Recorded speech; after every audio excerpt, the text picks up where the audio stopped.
ponte. Você está sendo filmado.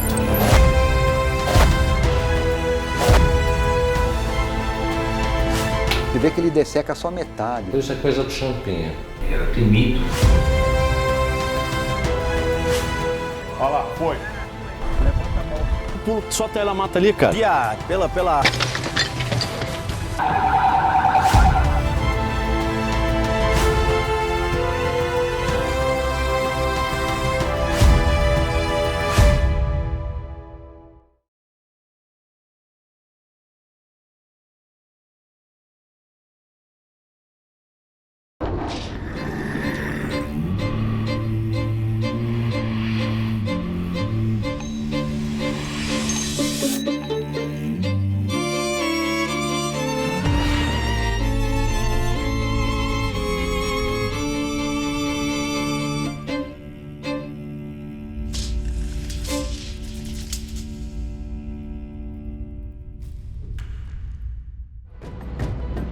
Eles falaram que no endereço dos fatos, na rua Santa Leocádia, havia ocorrido uma tentativa de roubo. Na sequência, uma criança foi arremessada deste apartamento, do 6º andar. As manchas de sangue indicavam o quê? Que essa criança já entrou ferida.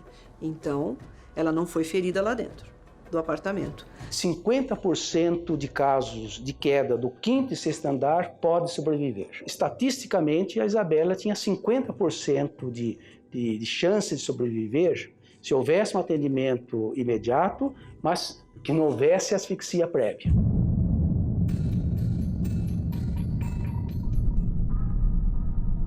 No sábado, dia 29 de março, eu me encontrava no plantão.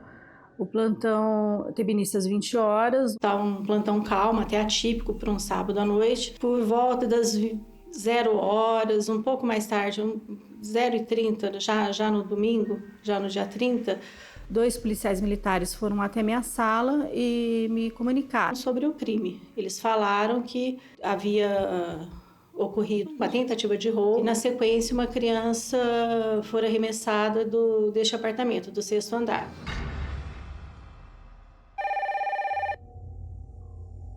A primeira ligação para o Copom, para o 90 da Polícia Militar, foi feita pelo morador do 1º andar. Polícia Militar Emergência. Pelo amor de Deus, filha. Rua Santa Leocádia, 138. Tem ladrão no prédio, jogaram uma criança dela de cima, pelo amor de Deus. Leocádia, número? 138. 138. Jogaram de que endereço? Da altura? Do 6º andar, pelo amor de Deus, jogaram a criança dela de cima. Tem ladrão dentro do prédio. Ai, meu Deus do céu. Que passa? Santa Leocádia. Santa Leocádia, 138, bem. Pelo... Meu Deus. Pelo amor de Deus, filha. Olha, você está escutando, bem? Estou ouvindo. Pode aguardar a viatura. Na sequência, outros moradores que, conforme eles iam descendo lá na frente do prédio onde a criança estava, ou iam chegando no prédio, outros moradores vendo aquela cena também ligavam. Outras pessoas que ouviram de prédios vizinhos o grito, o desespero das pessoas ali na frente do prédio também ligaram. Você lê nas gravações que a gente recebeu da Polícia Militar, as atendentes sempre respondendo: olha, nós já temos esse chamado, nós já temos esse chamado. E acho que uma das razões de terem ido tantas viaturas no local foi esse volume de chamados que teve. Foram 3 viaturas do Corpo de Bombeiros, praticamente 15, 20 viaturas da Polícia Militar. Apesar das dezenas de ligações que foram feitas para a Polícia Militar e para o Corpo de Bombeiros, nenhuma delas partiu do Alexandre ou da Ana Carolina Jatobá. Foi considerado incomum. Isso eu questionei ao casal na primeira conversa que eu tive com eles na delegacia, e a resposta que eles tiveram no momento foi de me explicar que era um hábito de família não primeiro fazer ligação para os próprios pais, para os familiares, e não pedir socorro ao Corpo de Bombeiros. E depois eu questionei novamente: tudo bem, vocês ligaram para o pai dele, ligaram para o pai dela, e na sequência, por que vocês não pediram socorro? Aí eles disseram que não passou pela cabeça deles, eles não tiveram essa reação instintiva de tentar salvar a vida da Isabela.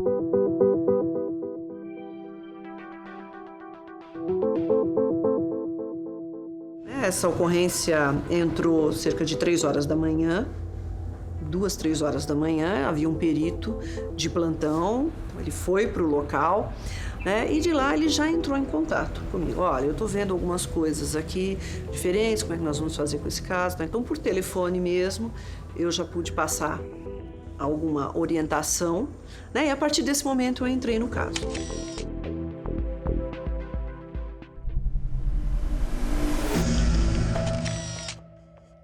Quando eu cheguei no prédio, o Alexandre e a Ana Carolina já não estavam lá.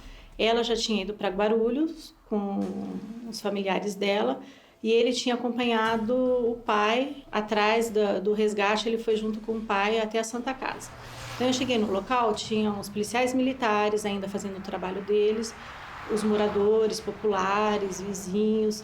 Só quando eu já estava de saída do prédio, é que o Alexandre chegou acompanhado do pai. Também não sabiam quem eram eles, aí o policial militar falou, não, esse é o pai da criança e o pai dele, né?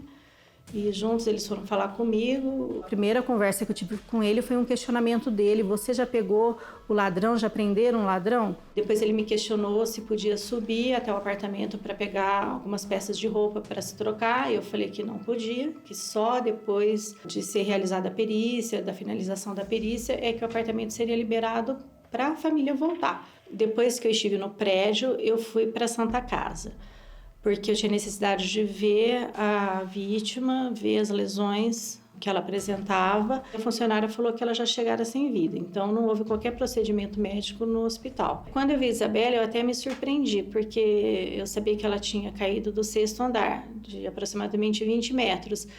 Então, a ideia que eu tinha era de encontrar uma pessoa com várias lesões, muito diferente da forma que eu a encontrei. Não parecia uma vítima de um crime tão bárbaro. Parecia um anjinho dormindo.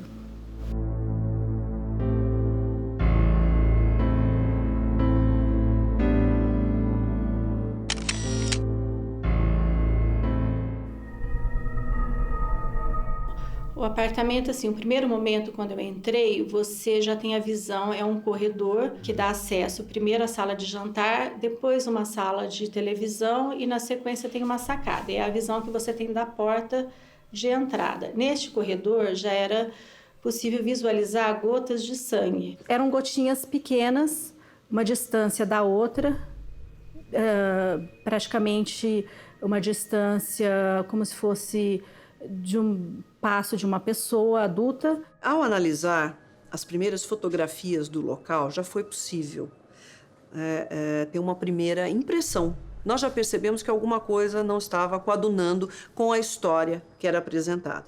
Não é que essa criança havia sido deixada no apartamento e aí o pai desceu para buscar as outras crianças. Quando retornou, havia um corte na tela e essa criança já estava lá no jardim.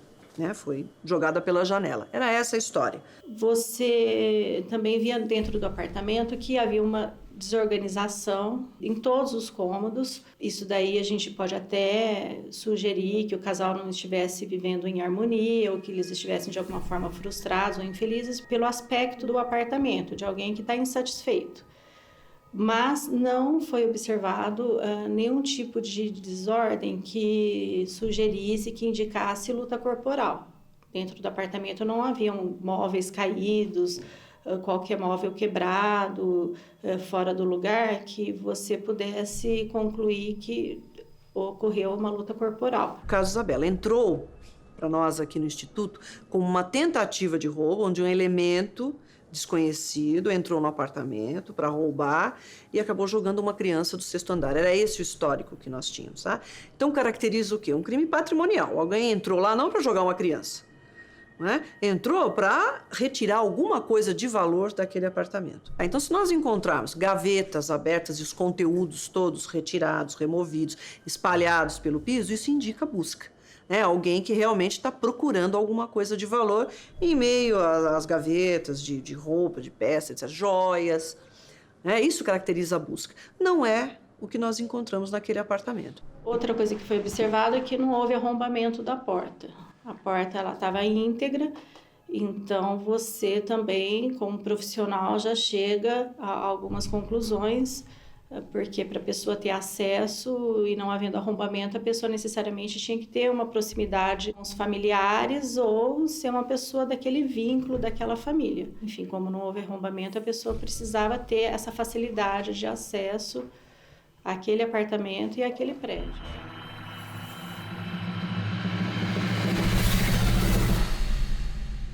Nós temos que analisar a cena do crime, a cena como um todo. Então não é só a mancha do sangue, a mancha de sangue ou qualquer outro vestígio. É aquele vestígio no contexto daquela cena. As características daquela desordem é que era proveniente, né, de um hábito rotineiro daquela família. Então, diante de uma cena em que existiam inúmeras peças de roupas para serem lavadas, para serem passadas e tal, chamou a atenção, evidentemente, uma única fralda num balde, né, que fora lavada. Por que aquela fralda?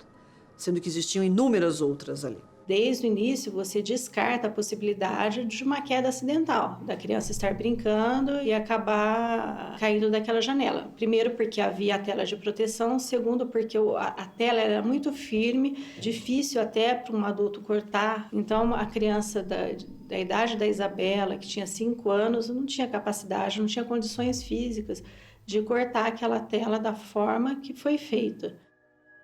Olha, tem 2 aspectos bem interessantes com relação às manchas de sangue. Então, primeiro, que já indicavam que a vítima entrou ferida no apartamento. Ela fora ferida em outro local, que não o interior do apartamento. Esse foi um aspecto. O outro é que nós observamos que essas manchas foram parcialmente removidas, a olho nu mesmo. Nós observamos que elas apresentavam características de uma remoção parcial. O que indicava? Alguém tentou limpar, mas não teve tempo hábil, não teve tempo suficiente para fazer uma limpeza ou não conseguiu mesmo visualizar a mancha a ponto de retirar. Então, o reagente foi importante para isso, para demonstrar realmente que aquela mancha fora parcialmente removida, e aí nós partimos para a busca. Onde exatamente essa criança foi ferida? Então, eu examinei o prédio como um todo. Todos os andares, as garagens, até chegarmos no veículo. Nós encontramos manchas de sangue, sangue de Isabela. O trabalho pericial ele teve 2 grandes momentos. O laudo inicial, onde nós tínhamos aqueles vestígios, e ali, a partir dos vestígios constatados no local e os vestígios constatados nas peças de exame, especialmente a camiseta usada pelo réu, nós conseguimos estabelecer a dinâmica de como aconteceu. Então, entrou pela porta, parou, ela foi colocada em um determinado lugar, depois foi transportada pela cama e foi defenestrada pela janela. Esse foi um momento. Depois foi o trabalho da reprodução simulada. No trabalho da reprodução simulada, o mais importante foi estabelecer a linha de tempo. Nós tivemos acesso a informações importantíssimas de testemunhas, que presenciaram onde ela estava, a todos os dados da telefônica, do Copom, da Polícia Militar, do resgate, e do próprio GPS. Então, com isso, nós conseguimos estabelecer a linha de tempo e, juntando todos esses dados, nós conseguimos estabelecer a dinâmica real.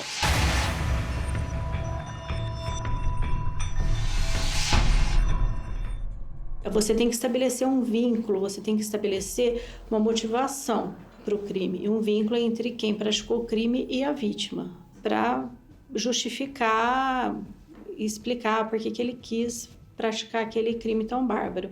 Então, eu questionei o casal sobre inimigos, sobre ameaças, sobre vinganças. E eles vendo que seria necessário buscar uma explicação para esse fato, no primeiro momento eles falaram, então poderia ter sido um prestador de serviço do prédio. E eu perguntei por que eles levantaram essa suspeita. A explicação foi que essa pessoa do prédio olhava de forma estranha para a Isabela. Foi a única explicação. Só porque ela olha estranha para a Isabela, a querer matar a criança, a chegar a matar a criança, não é motivo suficiente. Eles falaram, então, que poderia ter sido outro prestador de serviço, que foi instalar uma antena. Essas pessoas todas que eles iam citando, levantando esses nomes, a gente identificou.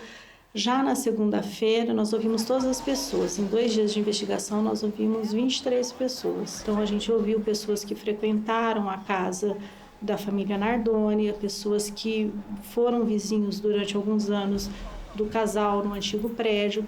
Então, essas pessoas nos trouxeram informações a respeito do comportamento do casal, como, por exemplo, que eles eram habituados a discussões, nas discussões eles falavam palavrões, que eles já chegaram a se agredir, do extremo ciúmes, principalmente da Jatobá, em relação a Ana Oliveira, que durante uma das brigas do casal, ela chegou até durante a briga a quebrar com a mão o vidro de uma das janelas do antigo apartamento. Nas primeiras declarações, eles relataram o que eles tinham feito naquele sábado. Os dois passaram uma ideia de um casal que tinha uma vida muito harmoniosa, muito tranquila, de muito amor. Diferente de outras pessoas que foram ouvidas e de outros casos que eu já investiguei, é normal, é natural que as pessoas se questionem por que alguém fez isso, por que alguém tem capacidade de matar uma criança, o que aconteceu com meu filho. Não, eles não questionaram nada, eles não tinham dúvida de nada, eles praticamente nem falavam da Isabela. Desde o começo, desde a primeira conversa, a história era que havia um ladrão, que o ladrão entrou no apartamento, o ladrão cortou a tela, o ladrão jogou a Isabela. A história era montada do começo ao final.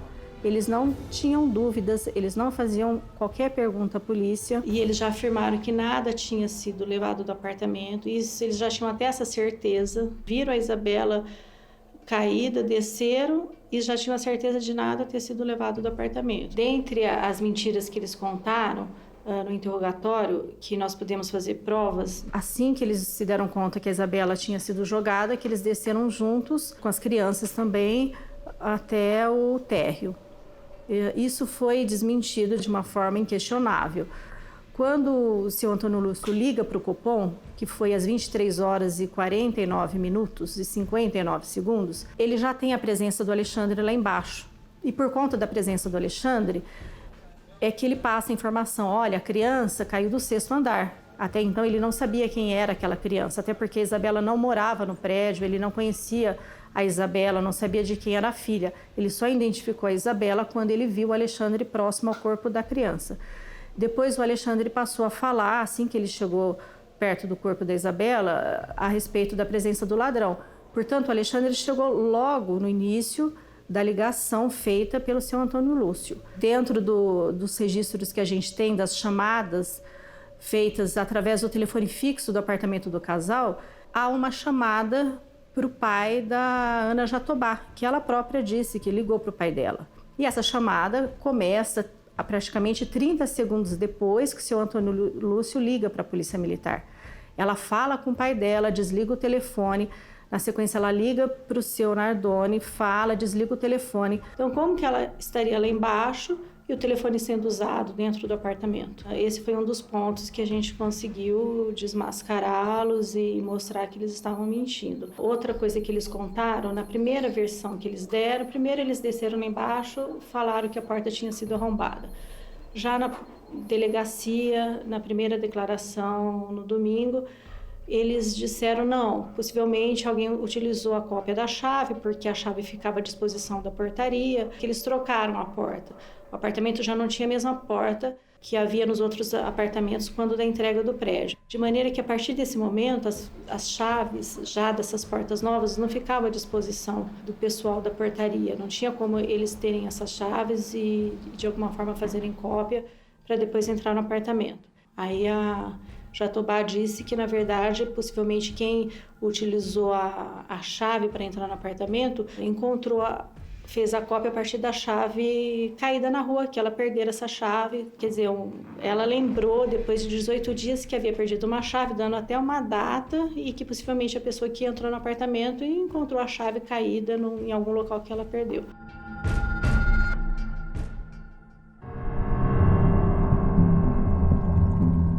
No primeiro momento, a gente já observa que aquele gotejamento de sangue, ele deu início da porta de entrada do apartamento, fazendo o percurso até o primeiro quarto à esquerda. Como não havia sangue no hall, nem no elevador, nem na escada que dá acesso ao apartamento, sabendo que o casal tinha chegado no apartamento com um determinado carro, o carro passou também a ser extensão do local do crime. As manchas de sangue indicavam o quê? Que essa criança já entrou ferida. Então, ela não foi ferida lá dentro do apartamento. No domingo de manhã, o corpo da Isabela já tinha sido encaminhado para o Instituto Médico Legal e os legistas que estavam encarregados de fazer a necrópsia, eles observaram que tinham outros sinais de violência, de agressão, diferentes, diversos, de uma queda do sexto andar. Uma das coisas que eles observaram eram sinais característicos de asfixia. E, por outro lado, os sinais relacionados à queda, ao arremesso de uma criança do sexto andar não eram tão exuberantes, não eram tão evidentes. Por conta disso, ele pediu para comparecer até o local. Eu estava a caminho do ML, num domingo, dia 30 de março de 2008, e, como de hábito, eu telefonei para o colega que estava de plantão, se estava tudo tranquilo. E aí o colega falou, olha, ficou um caso só. Às 5h20 da manhã, chegou uma menina com a história resumida, queda do sexto andar. Mas tem um investigador aqui querendo saber de onde veio um sangramento, havia um sangramento na criança. Queria saber se era da testa. O único ferimento visível para o investigador era na região da testa. E se havia, no exame necroscópico, outra possibilidade, outro local para ver aquele sangramento. Eu fiquei assim estranhando, tive um pouco assim de surpresa, imaginava que ia encontrar uma criança pálida, não, uma queda do sexto andar, uma criança que deveria ter um sangramento interno, uma palidez, mas o que me causou assim uma estranheza foi encontrar uma criança roxa, uma cianose de face e orelhas, uma cianose assim também generalizada. A língua da criança estava para fora, que não é comum nesse tipo assim de trauma. A gente começou ali já notar que além dessa queda havia outro problema com a criança. Esse ferimento na testa poderia ter sido causado até lá na queda. Poderia. Havia sangue, não sabia se o sangue foi esguichado, ou se foi pingado, ou se havia poça de sangue, não havia essa informação. Para a gente é importante ter esses elementos, se a criança andou, de que forma, estava em pé, carregada, enfim. Isso é importante saber os vestígios de sangue. Foi esta a razão que motivou a gente chegar à conclusão que nós deveríamos ir até o local do crime para saber o que causou aquele ferimento lá da testa. E nesse primeiro contato que eu tive com eles é que eu soube que a criança tinha sido asfixiada antes de ser arremessada e o ferimento da testa, que provavelmente aquele ferimento era o que tinha gerado sangue no interior do apartamento, a gente só saberia isso depois através do exame do DNA, e que esse ferimento da testa também não tinha relação com a queda.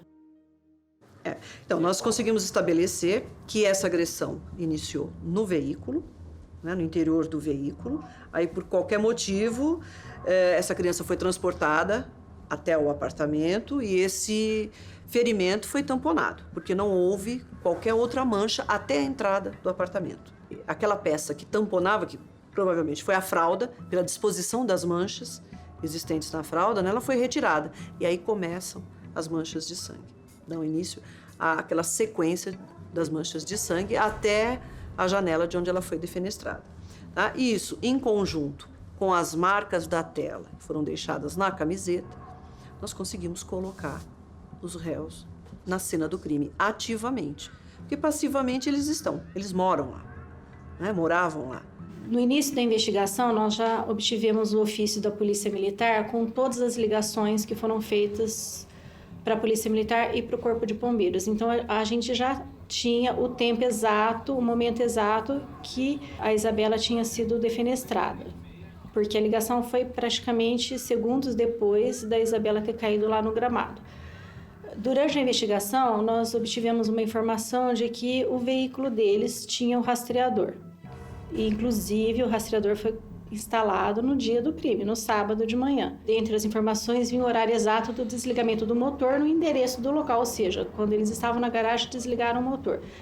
Subtraindo o tempo da chegada do casal até a queda da criança, passaram-se 12 minutos e 26 segundos. Para dar sustentação à versão deles, eles falaram, não, nós ficamos um tempo na garagem. Eu desci para pegar minha família, na volta eu não subi direto ao apartamento, a gente ficou um tempo dentro do carro, porque entrou um outro carro com volume de som alto e eu estava com medo de acordar as crianças, então a gente ficou um tempo na garagem. Considerando o mínimo possível de um ser humano subir, descer, esperar o elevador, abrir a porta, etc., o mínimo seria de 19 minutos aproximadamente.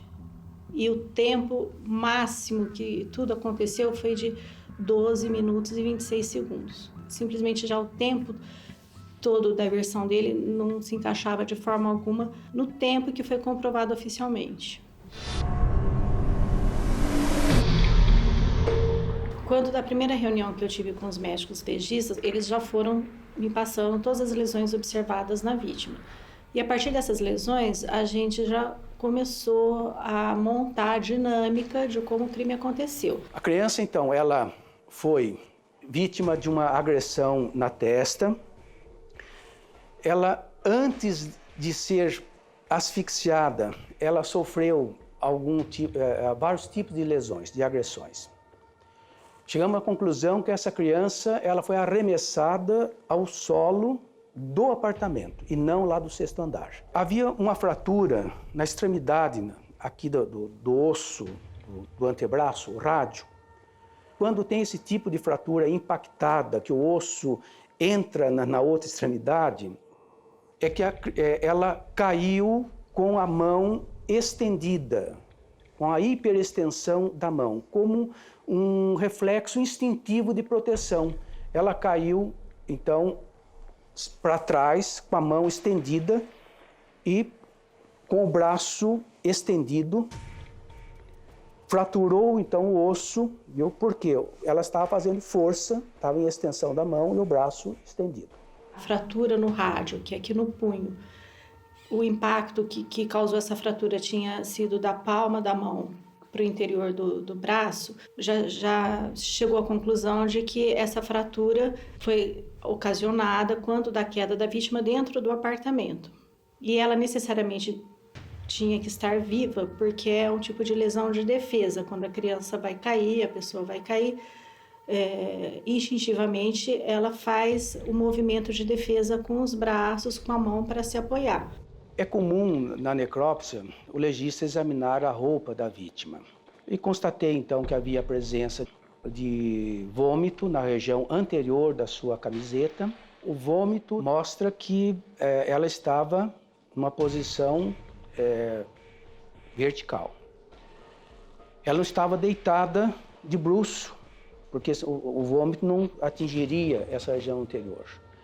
Ela não estaria também de lado, para cair o vômito, sair da boca e cair nessa região, sinal que ela estava nessa posição erecta. Estava sentadinha ou em pé. Os legistas também me informaram que essa lesão no punho não teria sido causada pela queda, porque ela não caiu sentada. Se ela tivesse caído sentada do 6º andar, necessariamente teria algum tipo de lesão na coluna cervical e ela não apresentava qualquer lesão. Então, eles já concluíram que essa lesão foi antes da queda e que ela chegou viva, porque senão ela não teria essa lesão, esse instinto de defesa. Veja como é importante a análise precisa das manchas de sangue. Então, não só a forma da mancha de sangue, como a quantidade. Então, em toda essa dinâmica, essa sequência das manchas que me indicavam a orientação, então, iniciou na soleira da porta, nós temos toda uma sequência pela sala, pelo corredor, até a janela de onde ela foi defenestrada. Num momento específico desse trajeto, nós encontramos uma quantidade maior de manchas. Tá? E essas manchas me indicavam que ali a vítima ela estaria sentada, pela altura que ela foi projetada, e isso em conjunto com as manchas que eu encontrei nas vestes, especificamente na bermuda que ela utilizava, me indicou que ela estaria o quê? Sentada com as pernas fletidas. Ela caiu sentada porque esse tipo de fratura do isquio, o isquio é uma parte do osso da bacia, da pelve. É um osso curvo Esses são dois ossinhos, um de cada lado, que a gente apoia. Nós apoiamos no isco quando nós sentamos. E os ortopedistas sabem muito bem disso, que quando ocorre fratura desse arco, desse osso arqueado, curvinho, da região, então, glútea, a região onde nós sentamos, geralmente é queda com uma pessoa sentada. É característico. A maioria dos casos de fratura de isquio, viu? Ou é uma fratura assim, muito grande, quando cai de uma grande altura, uma grande energia, ele pode fraturar o isquio, mas essa fratura do isquio era uma fratura muito pequena, havia só um tracinho de fratura do lado direito, mostrando então que ela foi sentada, mas sem muito impacto, sem muita violência, sem muita energia. É uma energia do próprio peso da criança, mas para ter aquele tipo de fratura, teria que ter uma coisa adicional. Além da força da gravidade, houve uma outra força que acrescentou a força da gravidade para causar uma força maior suficiente para causar aquela fratura do isquio. Nesse momento, ela já teve mais 3 ferimentos em razão desse arremesso no chão. Então, teve muito mais dor. Possivelmente, ela tenha dado início a gritos ou, enfim, reclamado de alguma forma. E aí, na sequência, houve asfixia. Durante a necrópsia, nós constatamos que a criança sofreu uma asfixia, uma modalidade esganadora. Essa saliência da língua, o tipo de cianose, as lesões na pele, na região posterior do pescoço, havia uma equimose com sinais de compressão ali de extremidades de dedos. Internamente havia infiltrados hemorrágicos em algumas partes do pescoço, característicos de asfixia, de constrição, de compressão manual. Pelas condições que os médicos legistas consideraram das lesões que ela apresentava tanto no interior da boca e depois as lesões em razão desse arremesso dentro do apartamento, ela não teve nenhum movimento de defesa e não tinha condições de gritar. A conclusão é de que esse grito ouvido por 2 pessoas seja do outro filho do casal. A asfixia, da forma que foi produzida, se não houvesse atendimento emergencial, como não houve, ela fatalmente iria a óbito, só pela asfixia.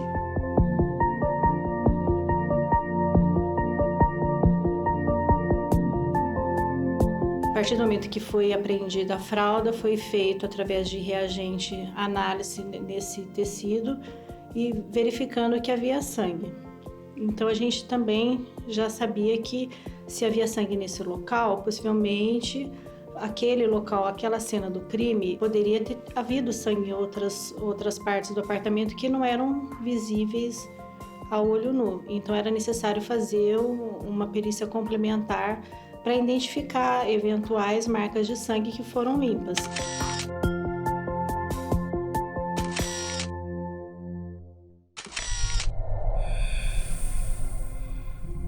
Foi feito também essa perícia com o reagente químico, que é chamado Blue Star, identificado uma marca maior de sangue perto do braço do sofá na sala, e onde possivelmente ela foi jogada nesse local, que ela teve essas 2 fraturas e que houve esse gotejamento da testa, que é o ferimento que ela tinha, e fazendo uma marca maior de sangue nesse local, que depois foi limpo. Antes dela ser arremessada, essa parte desse sangue foi removida e só foi possível descobrir isso através do reagente. O próprio casal informou que eles chegaram no apartamento com um determinado carro, então foi feita perícia nesse carro. E eles informaram aonde cada pessoa estava sentada dentro desse veículo. A Isabela, ela estava sentada atrás do banco do motorista. Quem dirigia o carro era o Alexandre. Foi feito o exame nesse carro e, através do reagente químico, foi detectado sangue nesse carro, exatamente no local onde ele disse, eles próprios nos informaram onde a Isabela estava. Pelo sítio de localização das manchas, não é, eu já sabia que a vítima só poderia estar sentada. no banco traseiro, né? Logo atrás do banco do condutor, do motorista, tá? Pela localização das manchas. Provavelmente, o pai estava dirigindo, a madrasta, no banco ao lado do passageiro e as crianças atrás, sendo que a vítima só poderia estar, né, sentada imediatamente atrás do condutor. Era possível identificar, além de ser sangue humano e sangue com o perfil genético da Isabela, que era sangue recente.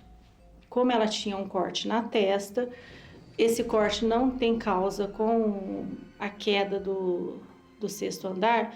Então, a primeira conclusão que nós chegamos é que esse corte foi feito já dentro do próprio veículo, até porque era o único ferimento com sangramento que ela tinha. Então, se havia sangue recente da Isabela no carro, esse sangue era proveniente desse corte na testa.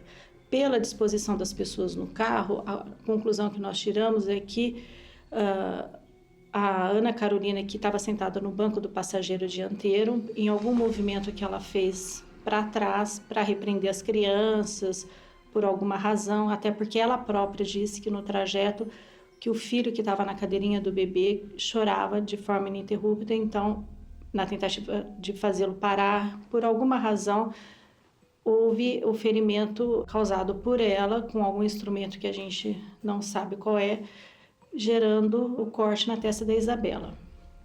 Depois o carro foi parado na garagem. Da garagem até o apartamento não foi encontrado nenhuma gota de sangue. Mesmo com o reagente químico a gente não encontrou. Então, se ela teve um sangramento e esse sangue não é visto nesse percurso, então a gente tem a conclusão de que esse sangue foi estancado com o tecido. De alguma forma, ela sendo carregada no colo, esse sangue foi estancado. E pela idade dela, pelo tamanho dela, com certeza foi carregada pelo Alexandre, não pela Jatobá, até porque tinha um bebê de colo que ela teria necessidade de carregar. E a mão do Alexandre, junto com o tecido, era possível, ao mesmo tempo que ele estancava o sangue da testa, do ferimento da testa, era possível tampar a boca da criança, de maneira que as pessoas não ouviam choro ou gritos da criança. Ela tinha lesões na boca, na mucosa da boca, na língua, viu, que pode ter sido causado por uma compressão da região da boca. Essa fralda que segurava a testa, essa mesma mão poderia estar tentando silenciar a criança. A partir do momento que a família entra no apartamento, esse sangue ele já não tem mais a necessidade de estancar esse sangue, já é retirado esse tecido, no caso pode ser a fralda, e aí inicia o gotejamento, que é compatível com a altura da Isabela estar sendo carregada pelo Alexandre. Até porque a distância de uma gota a outra é uma distância de um passo de adulto. E também pela análise das gotas de sangue, você pode afirmar que essa pessoa está estática, ela não se debate, e ele está caminhando, mas ele está segurando a pessoa e ela está estática, ela não está se debatendo. Então, através dessa análise desse sangue, a gente já tem essa cena do crime, a criança sendo carregada no colo dentro do apartamento.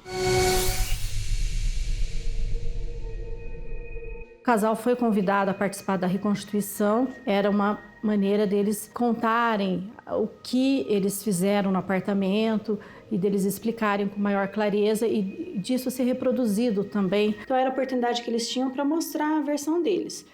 Eles se recusaram a comparecer, é um direito deles, eles até falaram que eles não fariam prova contra eles próprios. A reconstituição, ela ajuda muito na visualização da dinâmica, aí para nós efetivamente analisarmos as versões, tá? Se elas são viáveis ou não. Tá? Mas quando nós entramos já nessa parte de experimento, tem que ser num ambiente controlado. Eu não posso fazer lá no local durante uma reprodução. Tá? Porque nós temos ali várias pessoas, os atores que estão participando da reprodução. Né? E para que um experimento ele tenha validação técnica, eu tenho que controlar várias variáveis, inúmeras variáveis, ou pelo menos as mais importantes, né? Porque ele tem uma validação técnica. Então não é possível realizar isso numa reprodução simulada. As marcas existentes na face anterior da camiseta, que era a camiseta do Alexandre, que eles usavam, né, no dia do crime, eram perfeitamente visíveis, a olho nu. É evidente que por um olho treinado, né, um olhar de perito. mas eram visíveis. Não houve necessidade de utilização de qualquer tipo de equipamento, reagente, nem nada.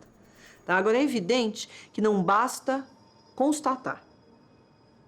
Tá? Então, eu constatei essa marca, sim. Eu preciso explicar como elas foram feitas. Esse é o trabalho do perito. Né? E nós fizemos isso através de experimentos. Tá? Onde houve o controle de uma série de variáveis, a mesma tela. Fizemos testes com camisetas da mesma marca, mesmo tipo de padronagem de tecido. Né? Tivemos um modelo criminalístico com as mesmas características do réu, para poder fazer os testes. Através dessas marcas, essa retirada de sujidade que nós constatamos na face externa do edifício, foi possível chegar à dinâmica, né, de como ela fora defenestrada. Então, primeiro soltou-se a mão esquerda, ela fez um movimento pendular, deixando essa remoção, né, e na sequência, o ato contínuo, a mão direita foi solta. E aí deixou um outro tipo de marca. Aí, com o manequim pediátrico, nós pudemos demonstrar como isso foi feito.